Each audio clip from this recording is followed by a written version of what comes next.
আমরা সকল বিষয় বিবেচনা করে সিদ্ধান্ত নিয়েছি যে আচ্ছা, আগামী জাতীয় সংসদ নির্বাচনের দিনেই গণভোটের আয়োজন করা হবে। ওকে, অর্থাৎ জাতীয় নির্বাচনের মতো গণভোটও ফেব্রুয়ারির প্রথমার্ধে একই দিনে অনুষ্ঠিত হবে।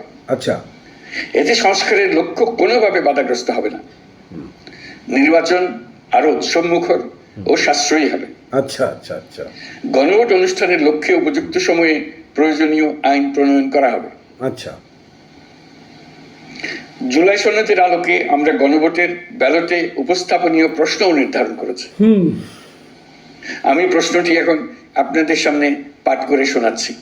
আচ্ছা, প্রশ্নটি হবে এরকম: ভিডিওটি কন্টিনিউ করে লাস্টে কথা আছে। আপনি কি জুলাই জাতীয় সনদ সংবিধান সংস্কার বাস্তবায়ন আদেশ 2025 আচ্ছা এবং জুলাই জাতীয় সনদের লিপিবদ্ধ সংবিধান সংস্কার সম্পর্কিত নিম্নলিখিত প্রস্তাবগুলোর প্রতি আপনার সম্মতি জ্ঞাপন করছেন?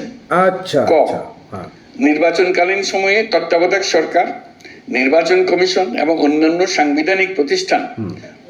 সাংবিধানিক প্রতিষ্ঠান জুলাই সনদে বর্ণিত প্রক্রিয়ার আলোকে গঠন করা হবে। আচ্ছা, খ, আগামী সংসদ হবে 2 কক্ষ বিশিষ্ট।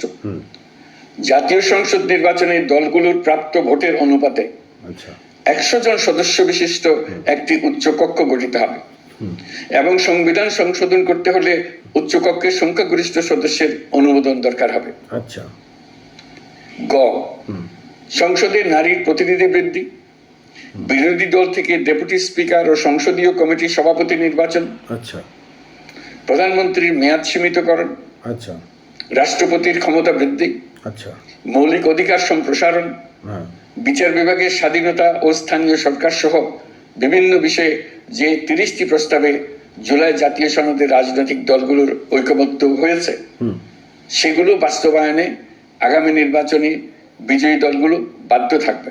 আচ্ছা, ঘ, জুলাই সনদে বর্ণিত অন্যান্য সংস্কার রাজনৈতিক দলগুলোর প্রতিশ্রুতি অনুসারে বাস্তবায়ন করা হবে। আচ্ছা, গণভোটের দিন এই 4টি বিষয়ের উপর একটি মাত্র প্রশ্নে আপনি হ্যাঁ বা না ভোট দিয়ে আপনার মতামত জানাবেন।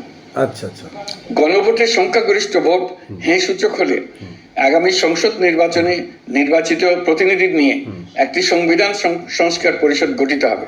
আচ্ছা, এই প্রতিনিধিগণ একই সাথে জাতীয় সংসদের সদস্য হিসেবে দায়িত্ব পালন করবেন। আচ্ছা, পরিষদ তার প্রথম অধিবেশন শুরুর তারিখ হতে 180 কার্য দিবসের মধ্যে সংবিধান সংস্কার করবে। আচ্ছা, সংবিধান সংস্কার সম্পন্ন হওয়ার পর 30 কার্য দিবসের মধ্যে সংসদ নির্বাচনে প্রাপ্ত ভোটের সংখ্যানুপাতে উচ্চকক্ষ গঠন করা হবে। আচ্ছা। এর মেয়াদ হবে নিম্নকক্ষের শেষ কার্য দিবস পর্যন্ত। তো বন্ধুরা, আপনারা তো আমাদের প্রধান উপদেষ্টা প্রফেসর ডক্টর মোহাম্মদ ইউনূস স্যারের কথা তো শুনলেন, বেশ ভালো কথা। তো এই যে গণভোটটা হবে হা এবং না, তো এই যে ভোটটা, এই ভোটগুলো কারা দেবে, বিষয়টা কিন্তু আপনারা মনোযোগ দিয়ে শুনবেন। এই হা না ভোট কারা দেবে? আমাদের বাংলাদেশের যারা ভোটাররা রয়েছেন তার 1/3, এই 1/3-এ একটা 3 অংশ যারা বুঝবেই না যে তারা কি কারণে হাতে ভোট দিচ্ছে নাকি কি কারণে তারা নাতে ভোট দিচ্ছে, এই জিনিসটা বুঝবেই না। তো গণভোটে কী লাভটা হবে? অনেকেই বুঝে না বুঝে অনেকে হা ভোট দেবে, না বুঝে অনেকেই না ভোট দেবে। এখন একজন পক্ষে আছে কিন্তু সে বুঝলো না, সে না ভোট দিল। আবার একজন পক্ষে নেই কিন্তু হা ভোট দিল। হ্যাঁ, কী লাভ হলো? দেখেন, আগে শিক্ষিত করতে হবে। শিক্ষিতরা কীভাবে? আগে ক্যাম্পেইন করতে হবে যে হা ভোটটা এবং না ভোটটা সম্পর্কে। আপনি যদি ঠিকমতো ক্যাম্পেইন না করেন তাহলে আমার কাছে যেটা মনে হয় যে এত পরিশ্রম, হা না ভোটে যে অর্থ ব্যয়, এটা সম্পূর্ণ জলাঞ্জলি হবে। তো এটা হচ্ছে আমার কাছে যেটা মনে হয়।